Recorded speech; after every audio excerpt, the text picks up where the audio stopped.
All right, so after, I don't know, 10 or 12 years of hosting weddings here at the Ark, we are now closed for business. And I promised I'd tell you why in this video. And the short story is that we've hosted 5 weddings so far this year, and they've all been an absolute nightmare to work with, and I just can't deal with it anymore. So that's the short story. I'll give you specific examples in a minute or two. But first, I want to explain what my vision was for hosting weddings here in the first place. My wife and I got married here 18 years ago. And when we got married here, we didn't have grass. We didn't have indoor plumbing. We didn't have reliable power. There's a few other things that made this place, less than ideal. But at the end of the wedding, all of our guests said, this is the best wedding we've ever been to. I'm like, you know what? This is what we need more of. And so, like, looking around, I'm seeing all these different wedding venues that are costing like tens of thousands of dollars, right? And I just didn't think that was right. I don't think you need to spend that much money to have a really good wedding that people actually just love, right? And so that was my mission, was to provide an affordable wedding where people would leave saying this is the best wedding ever. And for the first few years, we didn't have a lot going for us here, right? We had a little bit more grass. This arch that we had in the background, that wasn't there. We had this ugly, birch thing that I threw together. Indoors, we didn't have, the ceiling wasn't finished. Like, all the wires and pipes were exposed. Yeah, it was just really, really, really rough, right? And sure enough, the weddings that we had here, everybody was like, wow, this is the best wedding ever. Like, this fire pit area, it wasn't all formalized. Oh, yeah. So we had white plastic chairs for outdoors. And so we'd have the ceremony. All the white plastic chairs would be behind me for the ceremony in front of the ugly birch arbor.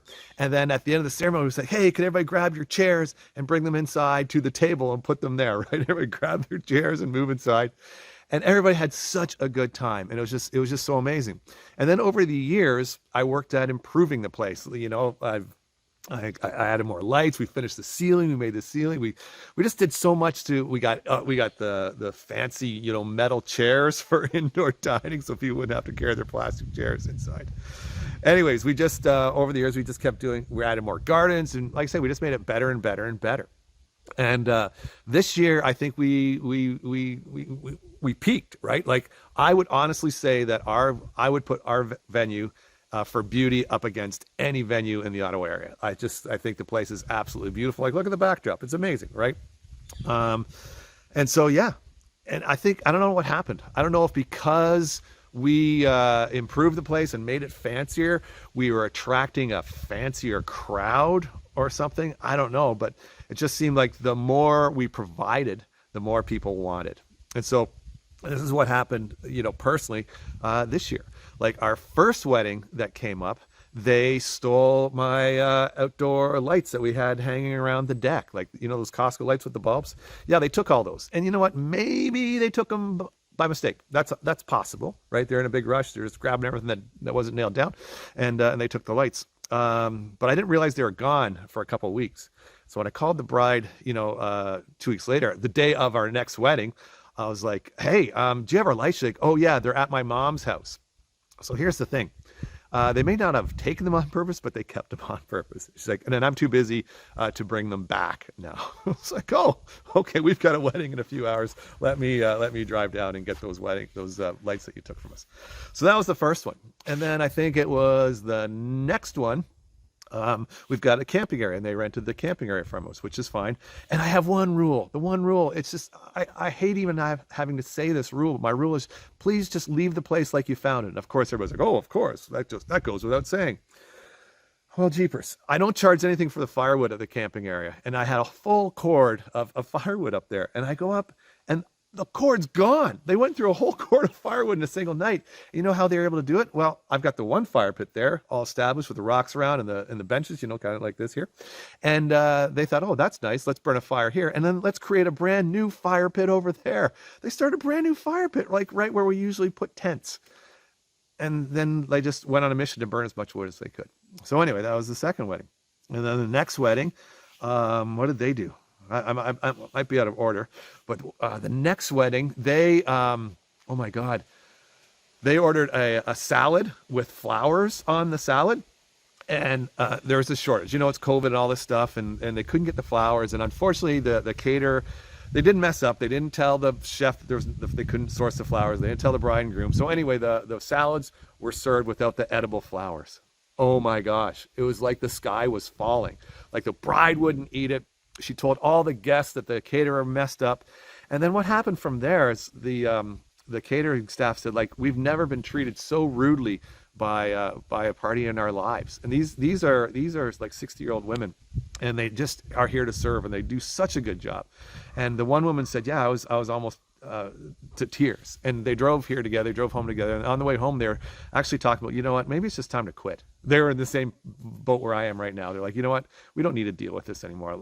Maybe we should just like hang it up and not do this anymore. Just because they're treated so rudely by the staff, but not by the staff, by the guests. And then the next wedding, this is actually a funny story. So these guys booked, and then I was just hearing how much the groom was telling me how much they were going to drink. And then he was warning me there might be some fights. And like we had a couple personal lives. He's like, you better take that away, because my guys will take it or destroy it. I'm like, oh my God, what have I done? And so I was so worried, like coming up to the day of the event, because I thought, I was going to have this huge drunken rave happening. But as it turned out, this was my favorite wedding ever. They were all so polite and cordial. And yeah, they drank a little bit, but there was no drunkenness. They were awesome. So it was such a good wedding in the end. But it was just so stressful for me in the days leading up to the wedding because I thought there was going to be fights and broken stuff. Anyways, and then the last wedding, this is the one that cinched it for me. This is the one that said, you know what, I'm not doing this anymore. So this one they booked, I don't know, maybe in the winter or something. They didn't see it, or maybe last year when this place wasn't, all dressed up or whatever. And so they came back in the spring to see the place. And the bride's like, oh, I don't like the chairs outside. Oh, I don't like the tables inside. Oh, I don't like the lighting. I don't like the antique snowshoes on the wall. I don't like the purple barrier, dividing the venue from the stuff I don't want you to see. Well, the purple barrier is not purple. It's a dark burgundy. It's like, oh, well, it'll show up purple in the photos. Anyway, she just had nothing good to say about the place. So I said, you know what, maybe this isn't the place for you, right? If you don't like anything about the place, then why did you choose it? Like, you can get married somewhere else that does have what you want. Anyway, she was offended that I said maybe she should get married somewhere else just because she didn't like anything here. But I did whatever I could. Man, I've never worked so hard for a couple in my life. So all these benches here, I built all of these benches for them. So that meant I had to go into the woods. I had to cut down a tree. This is during mosquito and black fly season. I had to haul them out a mile, the logs out. I had to put them on the mill them all up, build these benches. It took me about 40 hours to build all of these benches, right? And then they didn't like the lighting. So I added all these crazy twinkle lights inside. Oh my God, it looks amazing. It looks so good. But anyways, yeah, I did so much for these folks. And then anyway, they're here on Friday, the day before the event. And I come downstairs. And remember my one rule? I only have the one rule: leave the place like you found it. I come downstairs, and they're stapling wires into my ceiling. I'm like, what are you doing? It's like, oh, you said we could put up lights. I was like, yeah, but not with staples. I don't want holes in my ceiling. He's like, oh, you won't even see them. I said, oh, geez.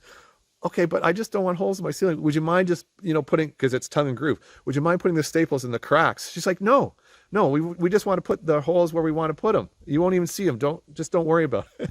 So she's like, we're going to put holes in your ceiling, and there's nothing you can do about it. It's like, okay, well, there's that.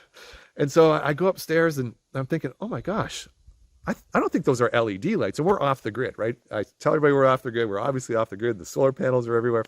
Anyway, I come downstairs and I ask, those LED lights? She's like, no. She's like, she doesn't know. Oh, I don't know. So I go and check, and each one of those bulbs is 5 watts. And I forget how many bulbs they're gonna hang, but it was gonna be like, they're gonna use like a third of our available power because they had so many lights, and they're gonna put so many holes in my roof. But luckily, it wasn't up to me anymore because we just didn't have the available power to run all these lights, right? Anyways. So I said, we don't have the power. You can't do it. But So what I did is they didn't like the chandelier lights, so I found a way to make all twinkle lights where the chandelier lights are in the place. Again, it looked amazing. And then another thing that happened was they, one of the previous meetings, they're like, "Oh, can you officiate?" I'm like, "Yeah, sure, I can officiate. I'll do that for free, no problem." So I agree to officiate. Those kind of in passing. And then the day before the wedding comes, and they're here, and I said, "Oh, who's officiating?" Because I'm speaking to a whole bunch of people, right? And I don't know, and I hadn't heard anything from them about the officiating. So I said, "Oh, who's going to officiate?" And they're like, "Oh, you are." I was like, "Oh, shoot, yeah, that's right. I said I would do that." Okay, no problem. I said, "Do you have the script? I just need the script, and we're good to go." She's like, "Script? We didn't know we needed a script. What are you talking about?" I was like, "Oh, well, you kind of need a script for the wedding." It's like, I said, "Don't worry, I'll write the script. We'll be good to go." Ask them a few questions, what they wanted, because I can't create a script for other people, right? I don't know if they want God in the ceremony. I don't know what they want to talk about. I don't know if they're going to have readings or any of that stuff. I need that information from them, and I didn't have any of that. So anyway, I wrote the script for them, and that went really well. And so that was that. And then the day of the wedding, I do what I do, right? I make sure everything runs totally smooth. I officiated the wedding. I made sure all the drinks were out. Made sure empties were picked up. When it was time to do the photos, I took the bride and groom to my neighbor's property where he has like this 100-year-old schoolhouse, and we took pictures there. The photographer was blown away by that. And then then we came back, and there was dinner, and it was a little bit warm inside, so I went upstairs and I got some fans going, so we sort of keep the guests cool. And then when the speeches came, I kind of dialed the fans back so it wasn't noisy, so people could hear. And then after dinner, I came outside and I got the fire lit. And again, I cleaned up some more of the empties, made sure all the lights were on, everything was running smooth. Anyway, that's how the wedding went.